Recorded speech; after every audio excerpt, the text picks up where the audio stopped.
ان کو دے دیتی کہ ہاں ٹھیک ہے آپ ان کو پالش کروا کے لے آؤ، اجلواؤ، ساتھ اپنی ملازم کو بھیج دیتی ہے۔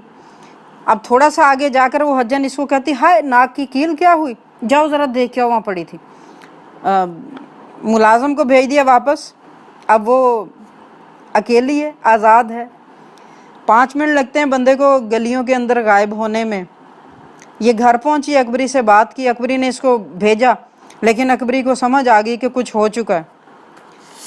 لو جناب، پھر یہ لوگ ڈھونڈتے رہے تو اب مطلب نہ صرف ہمسائے، دکاندار، سبھی لوگ بھاگ پڑے، اور پتہ چلا کہیں کی بہتی بہاتی مہینے بھر سے کرائے پر آ کر آ رہی تھی۔